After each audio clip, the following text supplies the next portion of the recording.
Hello বন্ধুরা, একজন অসহায় মাকে তার নিজের সন্তান বৃদ্ধাশ্রমের দরজায় ফেলে রেখে গেল। সেই বৃদ্ধ অসহায় মায়ের খাবারের অভাব ছিল। সে অনেক অসুস্থ এবং রোগা পাতলা ছিল। অসহায় মা কান্না করত, মানুষের দরজায় পড়ে থাকতো, কেউ খাবার দিত না। এই দুঃখিনী মা একসময় কষ্টে কাতর হয়ে এই পৃথিবী থেকে বিদায় নিল। অথচ তিনি তার সন্তানদের জন্য অনেক সংগ্রাম করে তাদের মানুষের মতো মানুষ করেছিলেন। কিন্তু সেই মা আজ অসহায় এক দুঃখী মা হয়ে পৃথিবীর বুক থেকে বিদায় নিলেন। এর পেছনে রয়েছে বিশাল এক গভীর রহস্যমূলক কাহিনী। সেই কাহিনীটি আজকে আপনাদের আমি বলতে চলেছি, যা শুনে আপনারা নিজের চোখের পানি ধরে রাখতে পারবেন না। তাই মনোযোগ সহকারে ভিডিওটি শেষ পর্যন্ত দেখতে থাকুন এবং আমাদের চ্যানেলটি সাবস্ক্রাইব করে রাখুন। আর যারা নিজের মাকে ভালোবাসেন তারা এই দুঃখিনী মায়ের ভিডিওতে এখনই একটি লাইক দিয়ে দিন। চলুন শুরু করা যাক। ঈদের সকালটা ছিল নরম রোদে মোড়া। পাখিরা ডেকে উঠেছিল গাছের ডালে। শহরের প্রতিটি বাড়িতে ব্যস্ততা। কেউ সেমাই সাজাচ্ছে, কেউ নতুন কাপড় পরে সেলফি তুলছে, কেউ ফোনে প্রিয়জনকে কল দিচ্ছে। কিন্তু শহরের প্রান্তে পুরনো এক টিনের ঘরে রশিদা বেগম একা বসেছিলেন। তার সামনে টেবিলে সাজানো ছিল 6টা খালি থালা, পাশে ছোট্ট বাটি ভরা সেমাই, অল্প ঘিয়ের গন্ধ। তবু মনে হলো ঘরটা শূন্য। রাশিদা বেগমের কপালে হালকা ভাঁজ পড়ে আছে, চোখ দুটো কাচের মতো নিস্তেজ। তিনি বারবার দরজার দিকে তাকাচ্ছিলেন। মনে হচ্ছিল হয়তো এখনই ছেলের রিয়া দরজা খুলে ঢুকবে, বলবে, আম্মা চলো নামাজে যাই। কিন্তু ফোনে আগেই সে বলেছিল, আম্মা এবারও আসতে পারবো না, অফিসে ছুটি পাইনি, নাতিদের সঙ্গে ভিডিও কল করব। ঈদের নামাজের আওয়াজ ভেসে আসছিল দূর থেকে, কিন্তু সেই ঘরে কেবল নীরবতা। পাশের ঘরের বৃদ্ধ সালেহা খালা এসে বললেন, তুই বোন আজও ওরা আসেনি? রাশিদা মাথা নেড়ে হেসে বলল, না, ওরা বিদেশে ব্যস্ত, ওরা ভালো থাকলেই তো আমি ভালো। তারপর তিনি একা বসে খালি থালাগুলো সাজিয়ে রাখলেন, যেন কেউ আসবে না এই আশায়। দুপুর গড়িয়ে বিকেল, কিন্তু কারো দরজায় কড়া পড়ল না। সন্ধ্যার আগে তিনি ফোনটা তুলে দেখলেন রিয়াদের পাঠানো ভিডিও। নাতি নাতনিরা নতুন জামা পরে হাসছে, সেলফি তুলছে, টেবিলে প্রচুর খাবার। শেষে ছেলেটা বলল, আম্মা আপনিও কিছু খেয়ে নিয়েন। তারপর ভিডিওটা শেষ। রশিদা দীর্ঘশ্বাস ফেললেন। জানালার পাশে বসে তিনি ধীরে ধীরে সেমাইয়ের বাটি হাতে তুলে নিলেন। তাতে মিষ্টির চেয়ে নোনতা বেশি লাগছিল। হয়তো চোখের জলের কারণে। ঈদের সন্ধ্যা নামছিল। আকাশে অল্প চাঁদ দেখা যাচ্ছিল। দূর থেকে আতশবাজির আলো ফুটে উঠছিল, কিন্তু সেই ছোট্ট ঘরে কেবলই নিঃসঙ্গতা। বাইরের বাতাসে কেরোসিনের গন্ধ। ভেতরে একা এক মা, যিনি এখনো অপেক্ষা করেন কেউ দরজা খুলে ডাকবে। রাত গভীর হয়ে এসেছে। রাশিদা বেগম জানালার পাশে বসে আছেন। বাইরে দূরের মসজিদ থেকে ঈদের তাকবীরের শব্দ এখনো ভেসে আসছে। ঘরের বাতাসে পুরনো কাপড়ের গন্ধ। দেয়ালে টাঙানো পুরনো পারিবারিক ছবিগুলো আজ যেন বেশি কথা বলছে। একটাই ছবি, তাতে রিয়া তখন ছোট, ঈদের সকালে বাবার পাশে বসে নতুন পাঞ্জাবি পরে হাসছে। রাশিদা সেই ছবিটি স্পর্শ করলেন আঙুল দিয়ে। চোখ বুজে বললেন, তোর আব্বা থাকলে আজ এমন হতো না রিয়াদ। তিনি মনে করলেন সেই দিনগুলো যখন এই ঘরে প্রাণ ছিল। ঈদের আগের রাতে তিনি তার স্বামী একসঙ্গে বসে সেমাই বানাতেন, মুরগি কাটা, মশলা পেশা। নামাজের পর পুরো পাড়া ভরে যেত হাসি আনন্দে। রিয়াদ তখন ছোটবেলায় চুলে মেহেদি, হাতে আতর। প্রতিবার বলতো, আম্মা এবার ঈদে বড় হাঁড়িটা আমি নামাবো। কিন্তু এখন সেই হাঁড়িটা ঘরের কোণে ধুলো জমে পড়ে আছে। রাশিদা ধীরে ধীরে চেয়ার থেকে উঠে দাঁড়ালেন। ফ্রিজ খুললেন, দেখলেন 1 প্লেট সেমাই, 2টা রুটি আর 1 গ্লাস দুধ। তিনি চুপচাপ সব বের করে গরম করতে নামালেন, যেন কেউ আসবে। হঠাৎ দরজায় হালকা শব্দ হলো। তার বুক ধক করে উঠল। কে?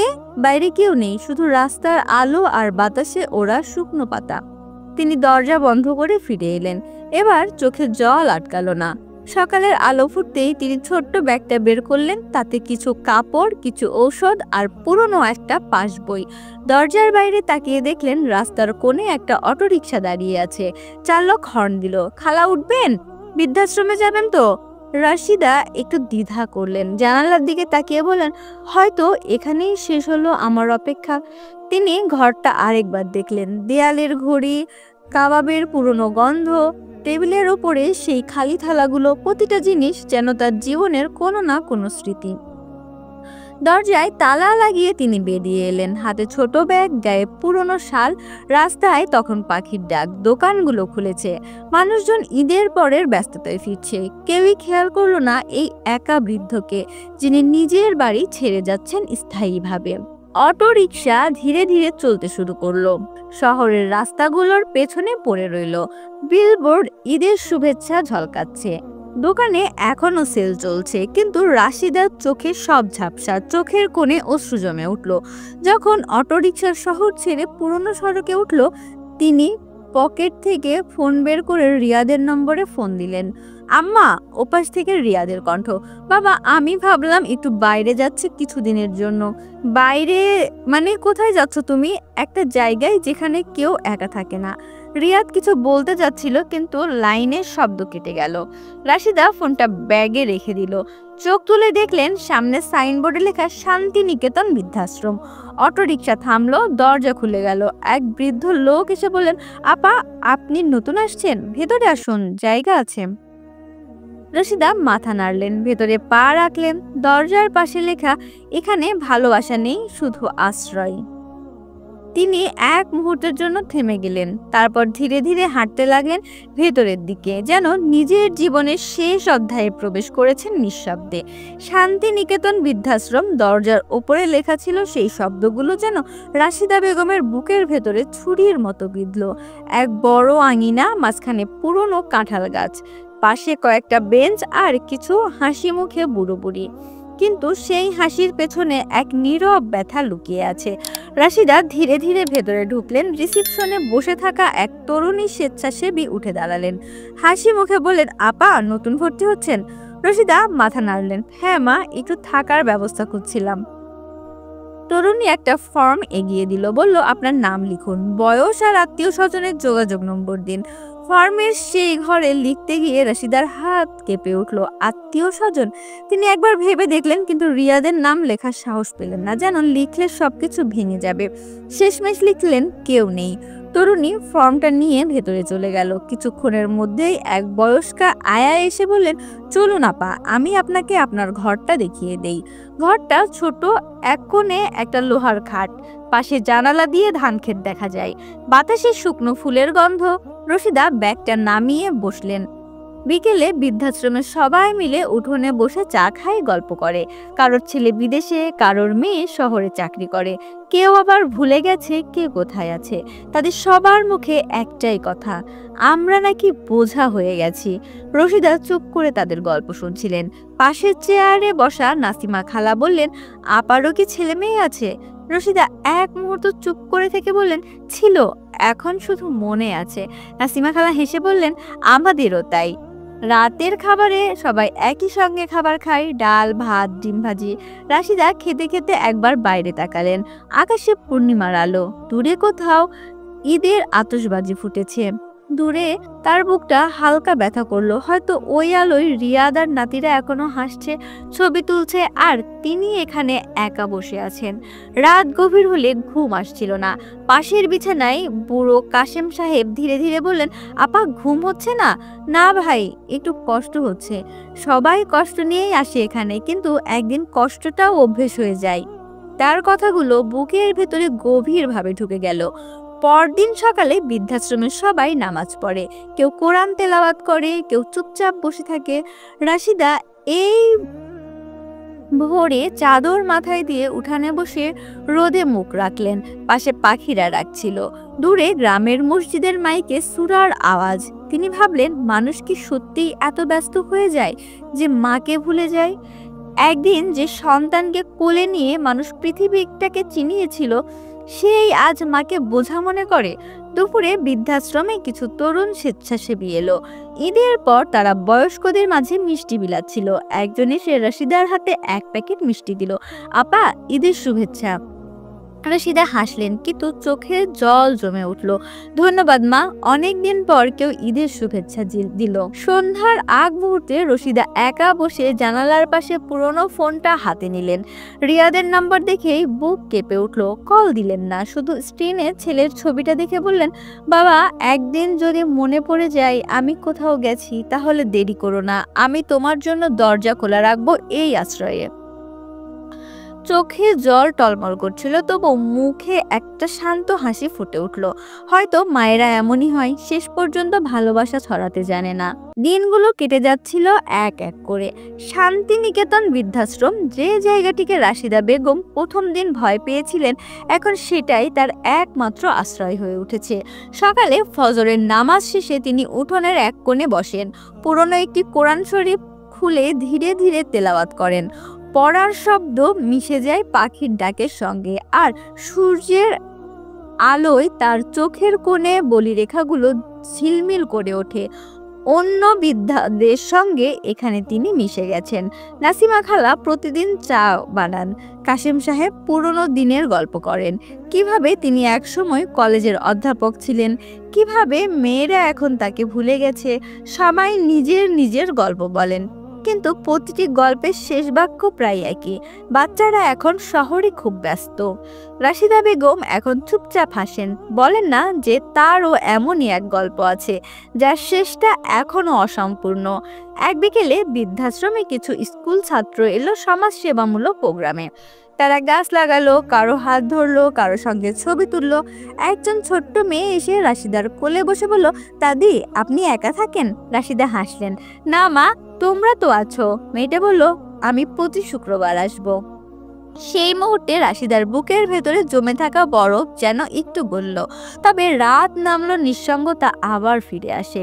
খাটে শুয়ে আকাশের দিকে তাকিয়ে বলেন, আল্লাহ তুমি আমার ছেলেকে ভালো রেখো, ওর যেন কোনো কষ্ট না হয়।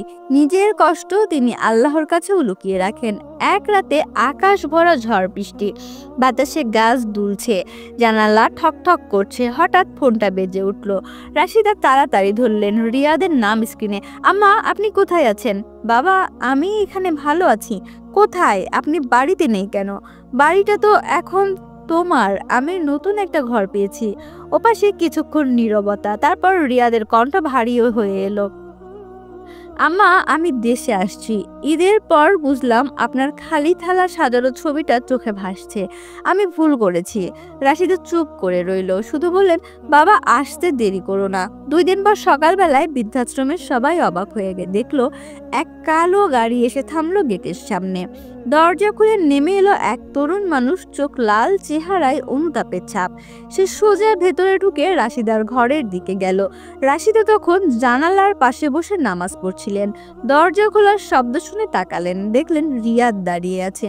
মুহূর্তের জন্য সবকিছু থেমে গেল। রিয়াদ এগিয়ে এসে হাঁটু গেড়ে বসলো, মায়ের হাত ধরে কেঁদে ফেললো। আম্মা আমাকে ক্ষমা করে দাও, আমি কি করে তোমাকে এভাবে ফেলে গেলাম।